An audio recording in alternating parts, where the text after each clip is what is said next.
ہمارے ہاں نا کچھ لوگ تو تباً سخت ہیں، اللہ معاف فرمائے، اور کچھ رد عمل کے طور پر سخت ہو گئے۔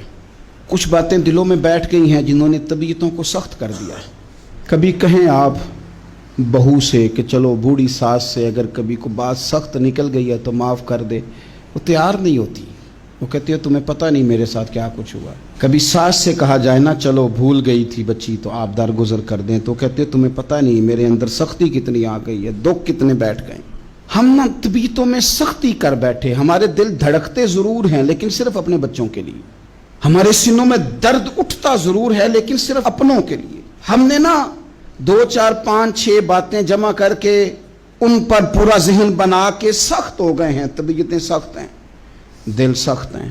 میرے نبی پاک صلی اللہ تعالی علیہ وسلم نے فرمایا، یہ حدیث مسلم شریف میں موجود ہے، فرمایا جنت میں وہ لوگ داخل کیے جائیں گے جن کے دل چڑیوں کی طرح نرم ہیں۔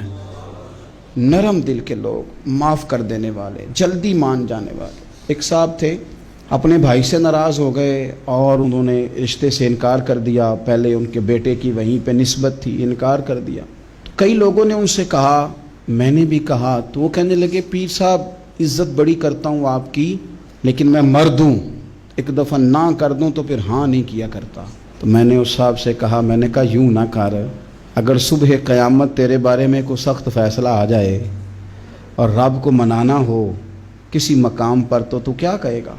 بہانے بنا بنا کے ہم سخت ہو گئے، دل اتنے سخت پتھر کر لیے، میں فلاں ہوتا ہوں جی، میں نہیں دوبارہ کسی کی سنتا۔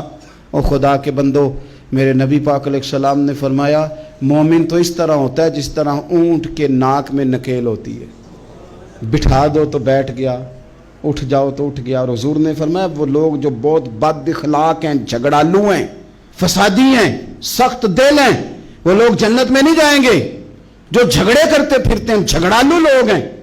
عزیز دوستو، اپنی زندگی کے اندر طبیعت میں نرمی، اگر طبیعت نرم ہو گئی نا جی، مزاج میں نرمی آ گئی، تو پھر آپ محسوس کریں گے کہ آپ معاف کرتے بھی جلدی ہیں اور معافی دیتے بھی جلدی ہیں۔ پھر آپ کے تعلقات بچیں گے، آپ کی نسبتیں بچیں گی، آپ کے بہت سارے رشتوں میں قربت آئے گی، ٹوٹیں گے نہیں۔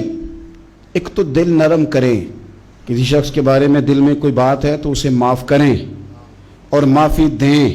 کچھ لوگ بالکل ٹھیک ٹھاک ہوتے ہیں، کوئی ناراضگی نہیں ہوتی، لیکن آپ نے بچی کی شادی کا کارڈ دیا نہیں تو فوراً ناراض ہو جاتے ہیں، اور پھر آپ سمجھا رہے ہیں، قائل کر رہے ہیں، وہ تیار ہی نہیں ہے قائل ہونے کو۔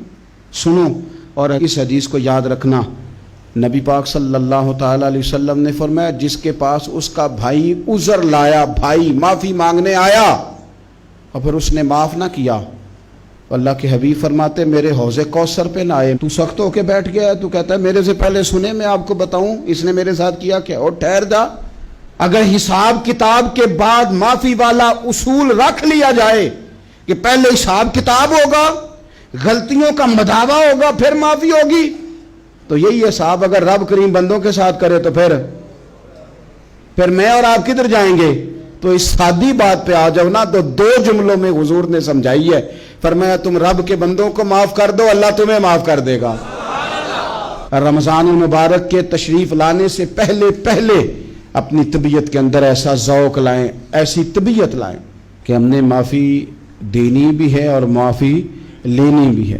بعض اوقات ہم رسم ادا کرتے ہیں شب برات سے پہلے، یہ سوشل میڈیا پہ چل گیا، فلانے کو فلان کہہ دیا، اگر کوئی کبھی ہوئی نا تو معاف، ایسے تو نہیں نا معافیاں ہوتی۔ ہمیں پتہ ہوتا ہے ہم سے کون ناراض ہے، ہمیں خبر ہوتی ہے ہم نے کس کو تکلیف دی، ہمیں پتہ ہوتا ہے کس نے ہمارے لہجوں سے پریشانی پائی ہے، کون ہے جو ہماری وجہ سے اذیت کا شکار ہے، تو اس سے جا کے معافی مانگے، تو یہ چیزیں معافی کا سبب بن جائیں گی۔